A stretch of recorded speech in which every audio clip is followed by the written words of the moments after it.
Peace be with you and welcome to another edition of Medicine of the Mahdis. Our question today comes from brother Ahmed Salim, and he says, Assalamu alaikum, I want to ask what could possibly help with treatment-resistant depression, general anxiety disorder, and social phobia disorder that is not responding to any medications. So brother Ahmed's mentioned quite a few problems there with depression, anxiety, as well as social phobia. So a certain aspect of the treatment, for example, with social phobia would be treated with more like behavioral therapies, like cognitive behavioral therapy. And these would require somebody who is going to spend time with you, who is trained in mental health, to sit with you and to train your brain essentially in ways to focus on different things and focus on your emotional state and gradually help you to identify the triggers and the reasons behind the social anxiety and things of this nature. But certainly, brother, your question related to depression and anxiety, you, I presume, have tried the main medical treatments available for it, which they usually give what we call SSRIs, or selective serotonin reuptake inhibitors.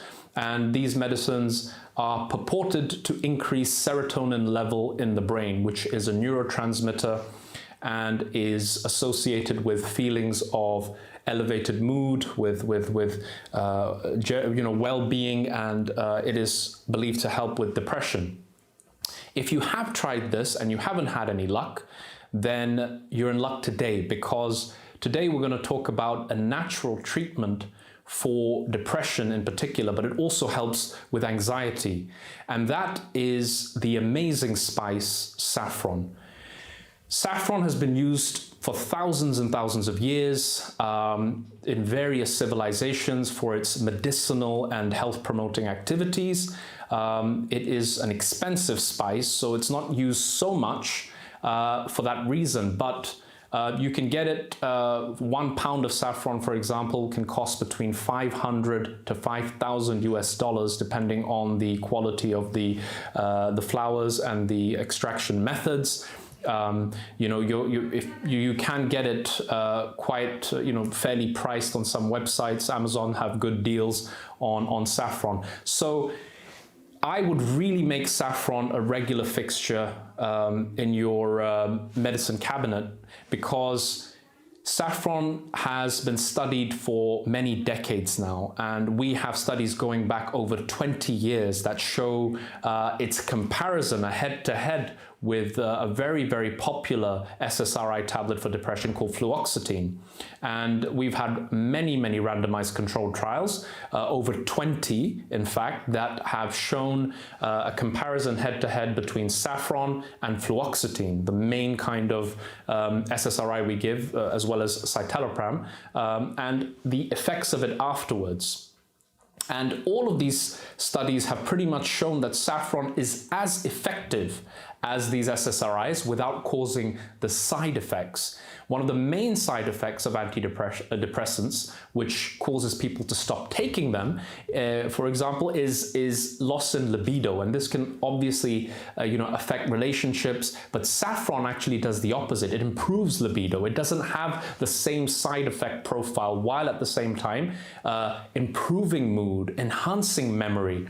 So it has these very, very positive effects. In fact, in 2018, there was a big meta-analysis done where they had lots of different randomized control trials, and they actually compared in all of these trials saffron versus placebo. And in every single study, saffron was shown to be significantly better than the placebo to improve mood and memory. So I'm going to put a bunch of these studies down in the description, and I would like you to read it, because there is a lot of literature and a lot of investigation into this amazing spice.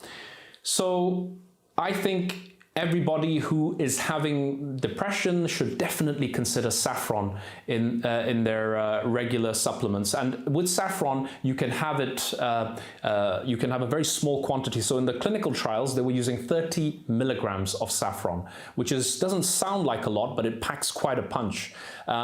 If you take 30 milligrams of saffron in the morning, for example, which is a couple of pinches of saffron, you don't need a large amount of it. Even a small amount of it is absolutely loaded with antioxidants, which I'm going to get to in a minute.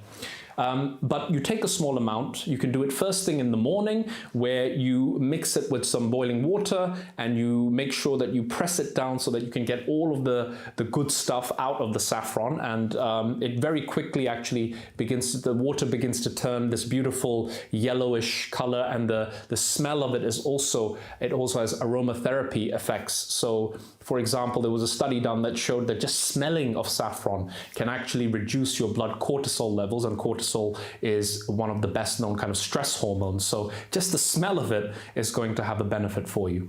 But I would recommend you to take it first thing in the morning, and you could also take it last thing at night. And one of the things, saffron has been studied in ancient Egyptian cultures, Persian cultures, by the Greeks, and all of them pretty much came to the same kinds of conclusions about its health benefits. Another very famous medical tradition called Ayurvedic medicine has been using saffron for thousands of years, and the way the Indian medical tradition says is that you can actually put saffron in warm milk, and it kind of has that same effect. And they usually say take it at night time because it helps treat things like insomnia, as well as giving you the other health benefits. So those are the two main ways: either add boiling water and have it as a tea, or and then you can eat the small shreds of saffron that are left behind, or you can have it with milk, add a little bit of honey for flavor, and give it a mix and drink it at night. So those are the two ways that I would recommend taking it. Some people also suggest crushing it and having its powder in a tea form. So you mix it up and you drink it down that way.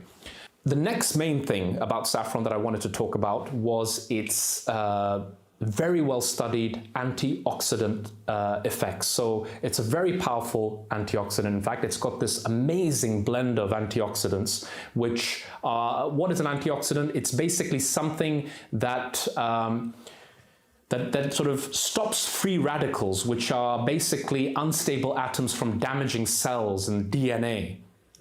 We know free radical damage results from smoking cigarettes, it's from environmental pollutants, it can be caused by radiation, and all that damage that your cells accumulate, antioxidants, which are found in nature and particularly in saffron, sweep these free radicals up and stop them from damaging the DNA. So what does that protect you against? That protects you against inflammation, against heart disease, against cancer. So you can see it just, the list of benefits is going up. There is research going on about saffron's effect in cognitive function and how well you can think in Alzheimer's, which is still going on, but the results are promising initially, as well as many other things that they're looking into. They've also found, for example, in premenstrual syndrome, women who've been taking saffron have much less of the symptoms associated with the pain, irritability that can happen in and around the menstrual cycle,